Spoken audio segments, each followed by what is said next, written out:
What would you say is the most challenging scene you've had to film and the most rewarding one? There wouldn't be one. There wouldn't be one rewarding scene or one challenging scene. All of the action scene them do, they were challenging in terms of sometimes rain, sometimes location hiccups, but all of my action scenes turn out to be the rewarding scenes as well. Because when we get it done, edit, add the music and look on it, we say, whoa, it was worth it. So if we look at scenes like the Port Royal shootout with Bubbles and the youth them. Gentlemen, 3 of the 4 individuals is on our most wanted list. The 4th individual has been charged for some minor kidnappings, but he's linked to a contractor. So tell me something. You have any information for the mom or not? Treat them as such.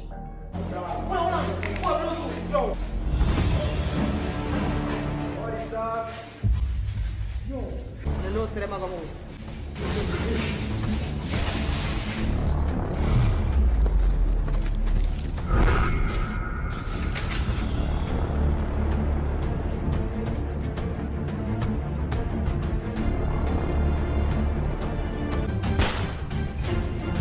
We have the gun. We can do without it. We can do without it.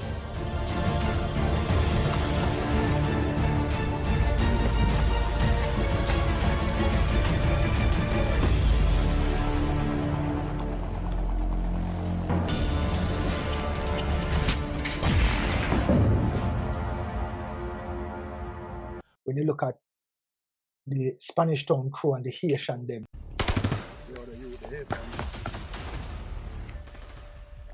It is a rifle shot them there, you know.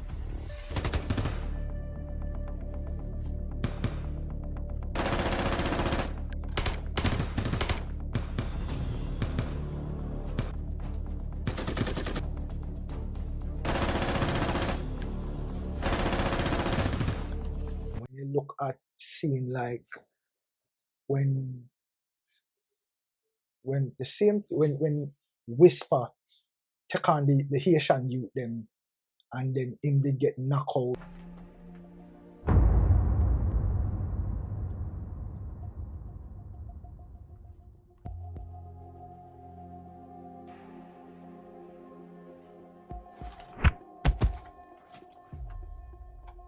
And all of these in terms of getting to the location and getting the scene done was challenging but rewarding after you get to watch it.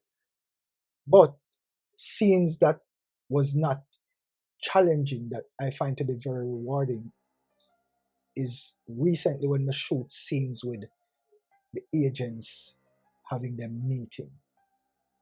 Because we talk, we do more agency dialogue, we do more research about things. So one of my rewarding scenes is the first time I had all the agents together. Pearl, Stinger, Silent, Shades, Whisper, Bubbles, Tony and Mr. Mullings in the same space. And just the interesting dialogue we pass through, like a part of the relationship between Stinger and Pearl, like a confrontation between Shades and... Oh, burn off that. No men no there, sir. Unless I ain't at It was just a really dynamic scene in a one space with 8 actors. And having to rotate 4 mic when enough people don't know about between 8 actors. And times when you record and when you finish one whole moment and then Sparta say, a person might turn on, or you realize that person never have no mic, none at all, and you have to go back over the whole scene because the person engaged in a full dialogue and them sound hollow like them there outside a talk.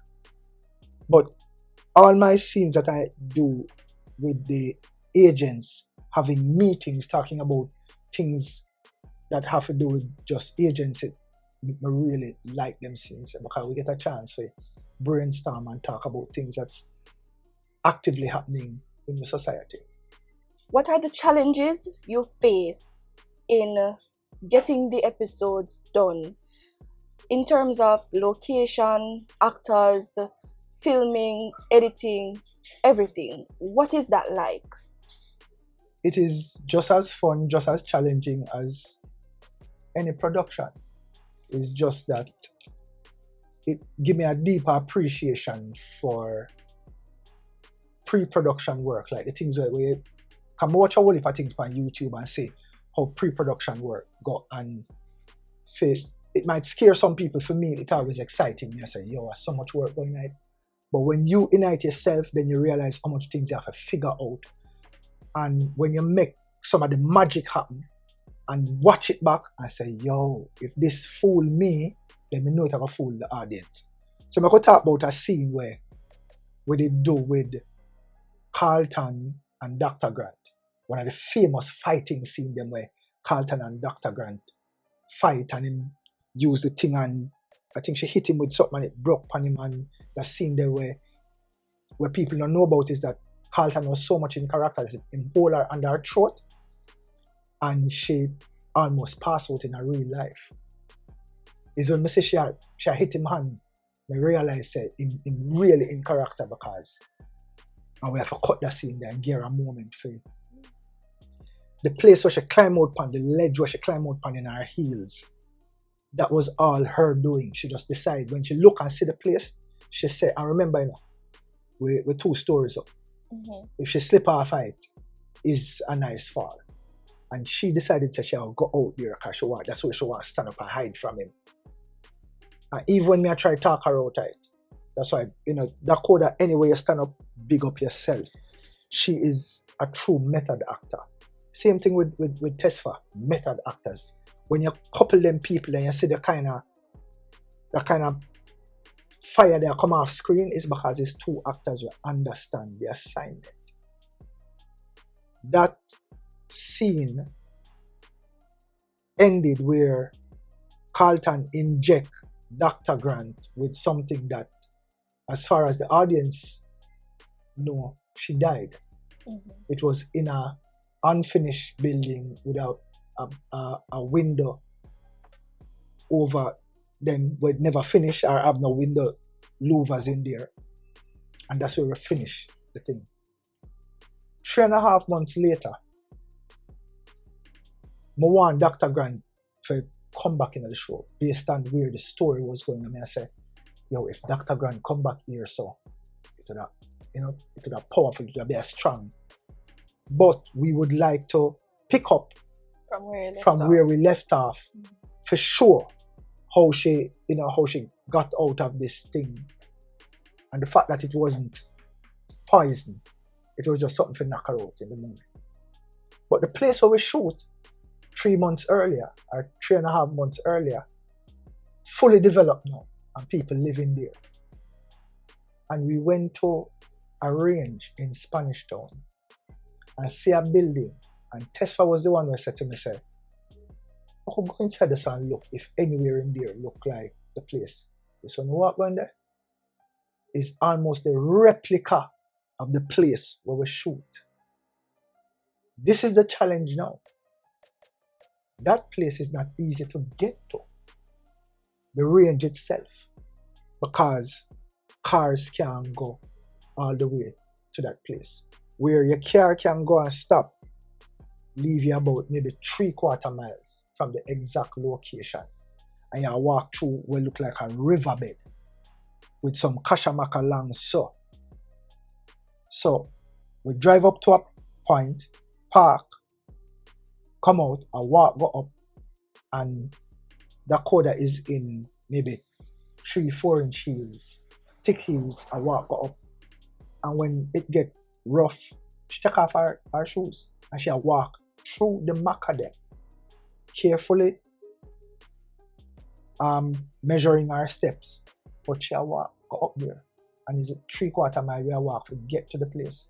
And remember, the scene I want is not 5 minutes long. That scene could have been about 2.5 minutes. Literally, when she wake up, get herself out of the tie-up, walk towards the camera, and just give me a devious look into the camera.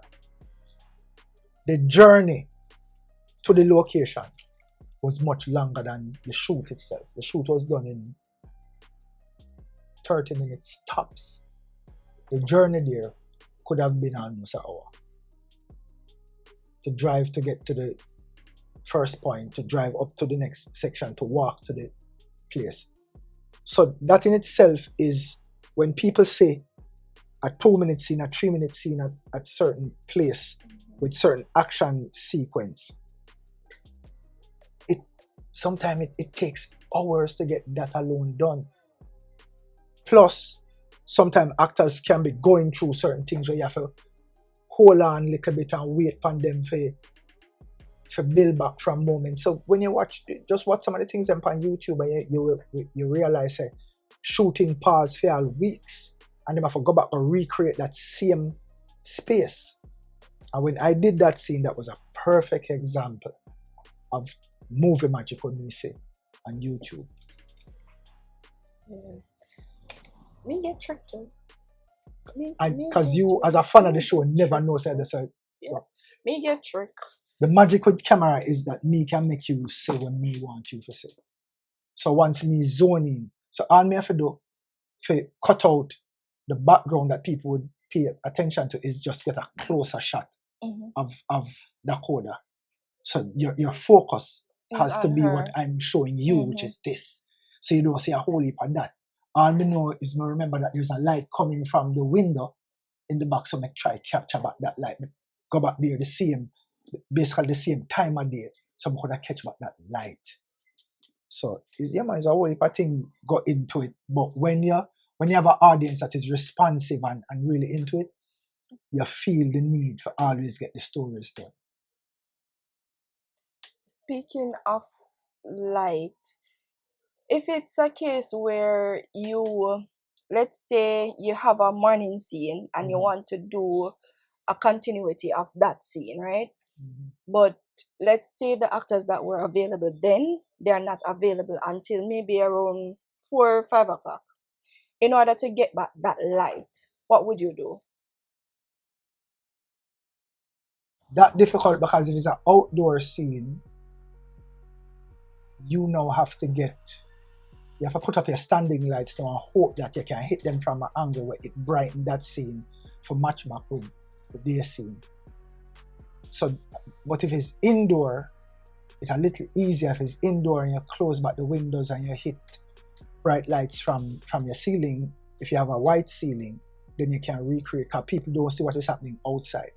But outside might be tricky.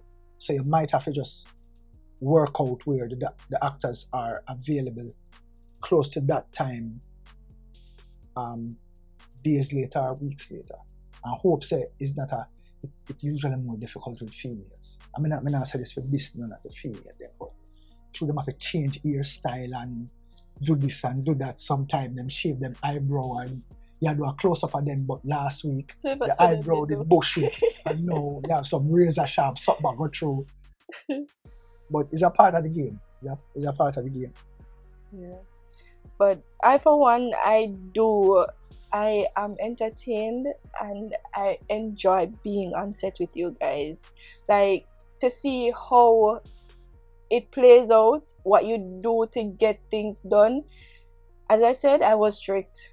Yeah. And you have different appreciation for you. Trust me, it is a lot. It is, and a lot of people don't know that's what you have to go through. Especially so the scene that you did with the laptop scene, when Bubbles and Whisper, when Bubbles playing the person on the roadside sweeping, and a lot of people don't know where you had to go in order to get that footage. So seeing that, it's really entertaining. You know, sometimes we just drive around and look somewhere and say, all right, here's what look like it. I remember, you know, you run up in a people sometime where they might wonder where I shoot a place already. All right, so let me give you a very interesting thing. A scene where me sure you know about. Pink Boss in the tights and the wig. When the youth forward in for I come look for him and him turn around in the wig and thing. that scene started in an apartment. And him run out, running down the youth and run go out on the road. And me run out with the camera behind them. And the youth run go down the road and run go behind one thing. And remember them have board props in them hand and run up and down. And when me run, follow them go down the road and the scene go on and I say, cut! And I turn and walk, I come up the road, I smile. I hear a man say, who that? And the dancer. The dancer, you have to tell me when you do them things, you know. And the policeman will live over here, so we just call, you know. The policeman and him way out, weapon in hand. Can you say, boy, I run down on the road? So now, when we go certain place, we alert the people them who are going and tell them, say, so nobody no sit, no like a movement like that. And go say, hey, you know, say, big shootout we like that go on here, so whole heap are running up. No shot, no fire yet. But we say, yeah man, and the policeman said to me, say, dancer, remember, say, we rate and respect you, know, but you have to make we know. Yeah. Yeah, cause you know, we accommodate what you do around here, so, but make we know, cause the man them come page me.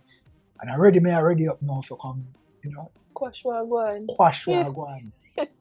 So it have its ups and downs and it have its learning points. So we learn from when we're out there. That is why in Hollywood can buy out a whole area and cordon off areas for do them set because you have that. You have real life to contend with while you're doing it.